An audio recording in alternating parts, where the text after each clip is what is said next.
It's Movie Time is produced by John DeSando. Listen to shows and read reviews online at WCBE.org.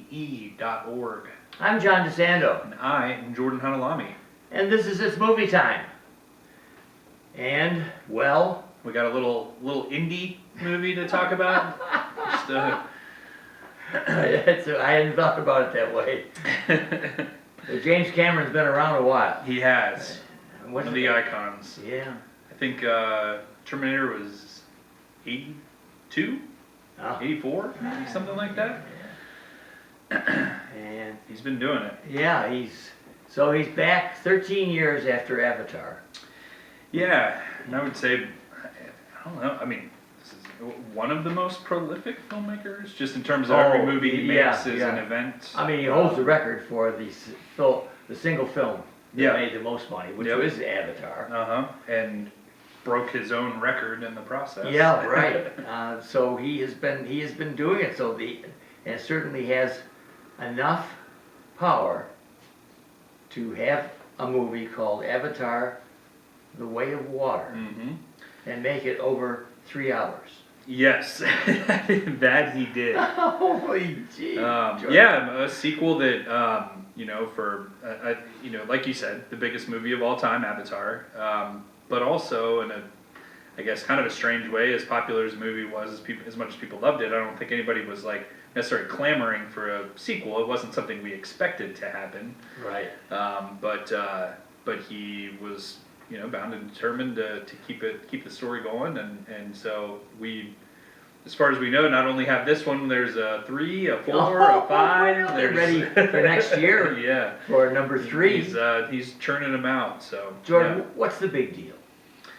Well, the big deal is spectacle. Okay. For sure. The visual of the first film was something that a lot of times when a movie's popular, it's a collective spirit of just something fun about a movie or something. But just the visual nature of it was something like we hadn't seen, and that was people needed to experience it in a movie theater, which is to you and I's heart. Yeah. To hear something like that from people, and that's what he's done again. It's a movie that needs to be seen on the screen, big screen. Yeah, he's taken CGI to the next level.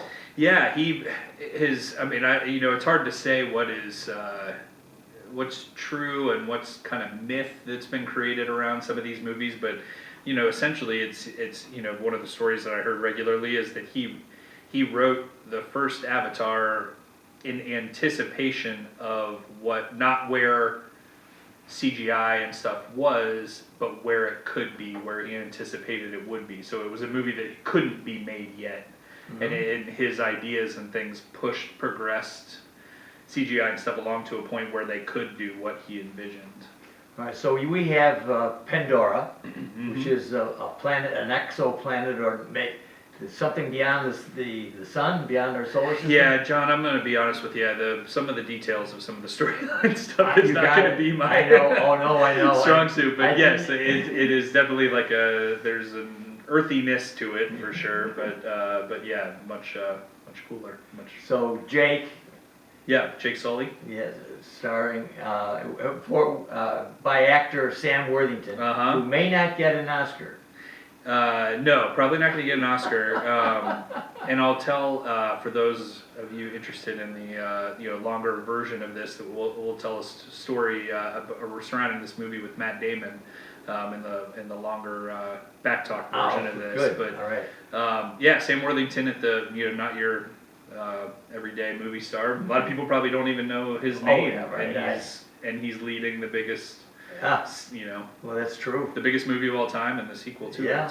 So he's playing somebody from Earth who's left on Pandora. A Marine, and his twin brother was the one who was in the first film. His twin brother was supposed to be the person that became a part of this project, where the name Avatar comes from. These bodies where they are. A human is being put into this body of one of these beings that's on the planet we're discussing. And yeah, his brother dies and he fills in, but he has not had all the training that his brother's had, and he's just a brash young Marine that tries to jump in and ends up falling in love with the people that he is imitating or becoming. And Yeah. then by the end of the first one, he officially becomes one of them. Yeah, these people are weird. Yeah. Jordan. Now, they're 10 feet tall. They're unusual. They're blue. Mm-hmm. Mm-hmm. Tails. Yes, with Yeah. tails. Yeah, there's definitely I guess kind of an animal-like quality to them, and the tails and the hissing, and there's a nature to them that is, well, nature I guess is the right word. That's what they're most connected to, and it's Big Jim is not making any. It's not very subtle. His themes of nature and climate and the way that we treat the world and stuff. Yeah. Those are things that are very important to him, and clearly are so in the way that the story progresses. I'm glad you said that, because the storyline doesn't really knock me out. Mm-hmm. I mean, you started with the visual, and I think that's where the excellence is of Yeah. this movie. But the story is, man, talk about a hot mess as far as I'm concerned. Well, it's interesting, and I was thinking about this with the second one. Is usually when we get sequels, we're long experienced at seeing these. Their stakes get higher. It's in the sequel, it's a bigger. They add more to things, whatever. But essentially, the first film, it's the stakes are everything. It's these people's homeland being destroyed, and really the stakes in the second one are just Jake Sully and his kids. Because the most of the movie is my kids are in danger. Now they're safe. My kids are in danger. This one's safe. Now this other one's in danger. Now it's okay. Those are pretty much the stakes. So there's not a lot of stuff outside of that. Right. Yeah, we have our old-fashioned, really bad guy played by Stephen Lang. Oh man, I got to give a shout out to him. He is tremendous. I was so glad they found. I thought they did just fine enough, and I think they realized they needed him to have a sequel, because he was so good in that first one. So he died in the first one, yes. but he's cloned, mm-hmm. and so he as one of these avatar creatures that the people are making. Yeah, right. Yeah. And so he comes back, and he's relentless in pursuing Jake. Uh-huh. And that's really the hub of this story. Is looking for Jake, and Jake finally realizing he has to transplant his family again. He was to get away. Mm-hmm. Joins a kind of splinter branch, or a water, the avatar type, but water. But Jake has come from land, and then they have to go and seek shelter with people who specialize in the water. It's wild, some of the similarities with Wakanda Forever. It's just good. Yeah, thank you. It is when we talked about it a while back, we were like, oh, there's water and there's the new avatars coming, but it's a lot of this movie is there's right. some real strong similarities with that. So that's kind of wild to have those two movies so close to each other. And Cameron had built somewhere a gigantic pool. So is that okay? I didn't look in. Ended up looking. I meant to look into some more of the details of the production. Yeah, and it's huge, and because actually there's probably very little of this film that isn't CGI related, and the water is one of them.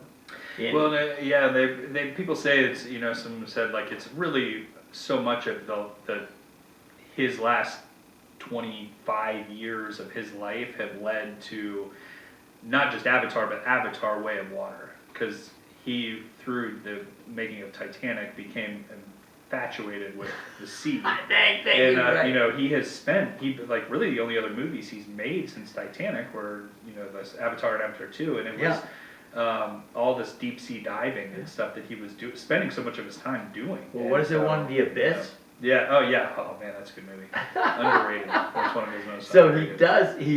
he is a water guy. Yeah. He does that kind of for fun, doesn't he? Deep sea dive. Yeah. And you're right. It did start before Titanic. Abyss was definitely an infatuation with water as well. So yeah, he is obsessed. So Jordan, we're closing off it's movie time at this point, and we know that people who are really care about us and our blather will go to Back Talk, which is the podcast experience on WCBE. Yeah. So I can hear the phones ringing now, saying, please don't stop, you guys are so good. We know all that, we've heard it all before. Absolutely. Our, So- our landlines are open. We have families out there, George, Mm-hmm. and they're interested to know what you think, what you advise about the movie for them. Yeah, I mean, it is, as you noted, storyline, it struggles, but it is a visual treat. Yeah. It is something to behold on the big screen, especially in 3D. 3D's gone by the wayside for the most part. Yeah. With movies not utilizing it right, he utilizes it right. Yeah. So I would say see it in 3D, just get a ton of snacks, because you're going to be there a while. Yeah, it is, I'd have to say for little kids, probably not. Yeah, you're right. Though, if I could fault Cameron, why do you have to make it that long? Yeah. First of all, kids It can't did stay not there. need it that long. Yeah, and exhibitors. Mm-hmm. I mean, this is money out of their pocket Absolutely. because you can't have that many showings Yep. during the day. Yep. It's very simple. Right.